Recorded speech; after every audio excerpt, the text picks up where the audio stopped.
जी हाँ, नमस्कार दोस्तों, मैं हूँ विशाल कुमार और आप सब देख रहे हैं आपका यूट्यूब चैनल अंदाज़ भोजपुरी। जी हाँ दोस्तों, आप सभी को अंदाज़ भोजपुरी में बहुत-बहुत स्वागत करते हैं। जी हाँ दोस्तों, बता दूँ कि भोजपुरी का एक तूफ़ान राज और वायरल गर्ल शिवानी सिंह जी का एक बहुत ही हाई लेवल का सॉन्ग आप सबके बीच आ रहा है। जी हाँ दोस्तों, इसी वीडियो में बात करने वाले हैं, तो फटाफट वीडियो कर दीजिएगा लाइक, चैनल पर नए हो चैनल कर दीजिए सब्सक्राइब, क्योंकि भोजपुरी खबरें यहाँ पे मिलते रहता है। जी हाँ दोस्तों, बता दूँ कि शिवानी सिंह को आखिर में अभी कौन नहीं जान रहा है। जी हाँ दोस्तों, शिवानी सिंह को प्रमोद प्रेमी जी के साथ जो कि पूरा तबाही मचा दे रहा है। जी हाँ दोस्तों, और उसी बीच हमारे भोजपुरी गायक खेसारी लाल जी के साथ भी जो कि ब्रांडेड लड़के गाना में जो कि शिवानी सिंह जी का ही डुएट है, उसी बीच हमारे तूफान राज और शिवानी सिंह जी का एक बहुत ही हाई लेवल का सॉन्ग आप सबके बीच आ रहा है। जी हाँ दोस्तों, गाने का बोले पासवान के झुका दी कोनो पैदा ना हुई। जी, गाने का टाइटल मुझे बहुत ही अच्छा लगा। आप सबको कैसा लगा कमेंट में आप लोग कमेंट कीजिएगा।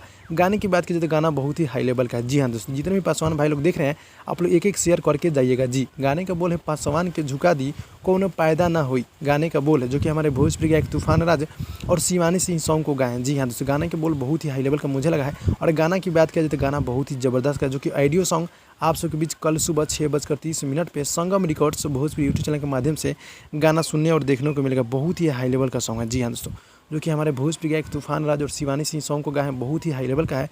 गाने की बात कीजिए तो गाना बहुत ही ज़बरदस्त का है, कमाल का है, बवाल का है। जी, जो कि शिवानी सिंह के साथ है और हमारे भोजपुरी गायक तूफान राज के साथ है, जो कि बहुत ही लोकगीत है। 2022 का सबसे सुपर हिट है, लोकगीत होने वाला है और आप सबके बीच कल यानी कि ऑडियो फॉर्मेट में देखने को मिलेगा। जी हाँ, यानी कल सुबह आप सबकी यानी कि 15 जून को सुबह 6:30 पे संगम रिकॉर्ड्स भोजपुरी यूट्यूब चैनल के माध्यम से। जी हाँ दोस्तों, हमारे तूफान राज गीत को गाए हैं, काफ़ी बवाल का सॉन्ग है और मुनीलाल प्रदुमन जी गीत को लिखे हैं और जेपी तिवारी जी का म्यूजिक है। काफ़ी बवाल की म्यूजिक जेपी तिवारी जी देते रहते हैं। जी हाँ दोस्तों, तो गाने को सुनने के लिए आप लोग कितने एक्साइटेड है कमेंट में आप लोग कमेंट कर दीजिएगा और गाने को टाइटल कैसा लगा है कमेंट में आप लोग कमेंट करके जाइएगा। जी हाँ दोस्तों, जितने भी भाई लोग देख रहे हैं आप लोग मेरे चैनल को सब्सक्राइब कर दीजिए ताकि आप लोग को छोटी खबर या बड़ी खबर मालूम चलते रहेगा। जी हाँ दोस्तों, तो आप लोग अंदाज भोजपुरी को ज़्यादा से ज़्यादा सब्सक्राइब करें, शेयर करें और अपने दोस्तों में शेयर कर दें। जी हाँ दोस्तों, तो भाई लोग यही अपडेट था। अच्छा लगा तो लाइक कीजिएगा, चैनल पर नए चैनल को सब्सक्राइब कीजिएगा। मिलते हैं अगली वीडियो में, तब तक के लिए बाय बाय दोस्तों।